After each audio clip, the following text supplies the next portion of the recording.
former speaker. Kasi pinikwento sa akin sa inyo kay Manny eh. Pinikwento ko sa akin, tawa ko ng tawa. Meron sir ako sir. O ano yun? Dahil dating DPWH Secretary Joseph Punuan sir. Tatlong libo sir. 3,000. Yes sir. Sino ka pinag ikaw lang?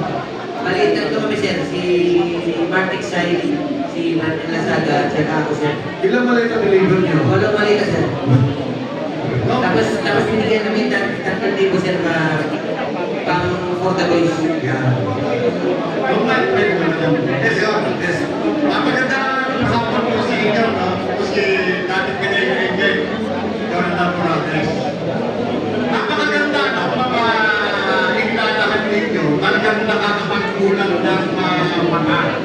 At karamihan ngayon sa mga Pilipino ay nakatutok dito sa ginagawa ninyong paglalahad. Ang mga ipinakita ninyo doon sa mga instrumento ninyo, meron akong tanong.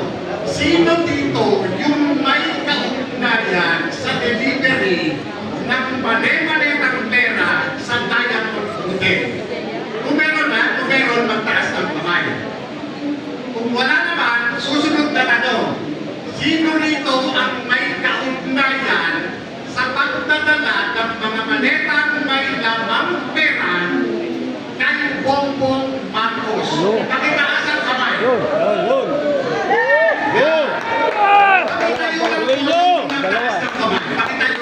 Dalawa yan, dalawa. Yan talaga siya. Okay. Yung nandito sa kanan, ano ang kaugnayan mo doon sa pag-deliver ng pera na nasa maleta kay Bongbong Marcos? Bali ko kasi nung time na yun, sir, May 2022.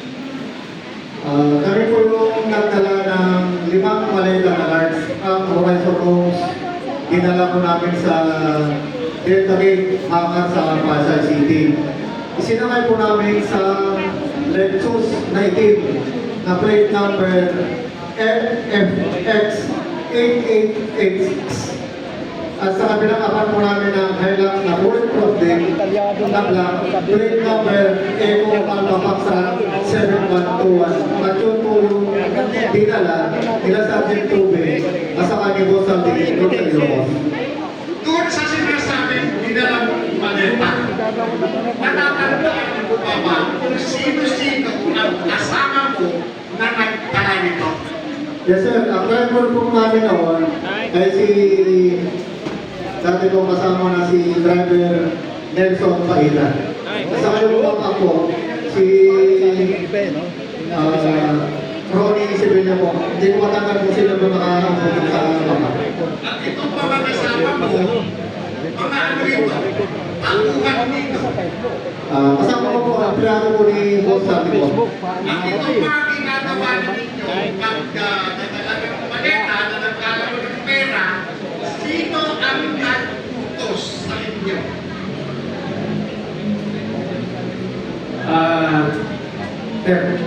Ako yung kasama ni Bong Sandy na nagdala doon sa Ilocos Norte sa Paway. Ulitin na lang, sino ang nag-utos sa pagdadala ng maleta?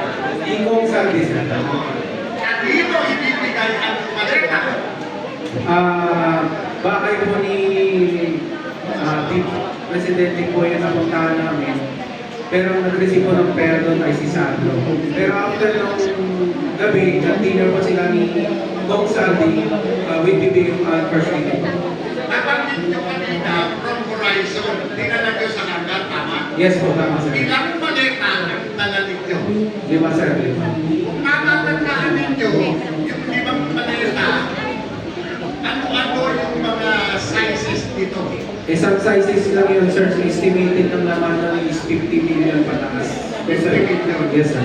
Okay, itong 50 million na ito, dinala nyo sa hanggang, iniwan nyo sa hanggang? No sir, nag-flight po kami ni Kong Sandy with air taxi via plane. Labang po kami sa Lawag Airport. Isa na kayo nyo sa aeroplano. Yes sir. Ibig sabihin, merong billing ito, airway billing, tama ba? Yes sir. Nasa inyo yung kopya ng airway billing. Ang ano po yan sir, ay si Martin Romualdez po. Ang ano lang, pay namin sir, pricing pay. Pakiulit nga, saan yun dinala? Sa Lawak City, sir, kahit kami sir sa Lawak, din dinala namin sa Paway sir. Pagdating sa Lawag Airport, papaano kayo ng transport? By boat? By land? By land po sir, bali may sumundo na po sa amin doon ng mga PMP, uniform personnel sir. Uniform personnel aside saan? Aside po ni, Presidente Marcos. Ano ito? Mga PSPG? Provincial? Na sir, kasi nakita ko po, SWAT na sir, nag-escort sa amin.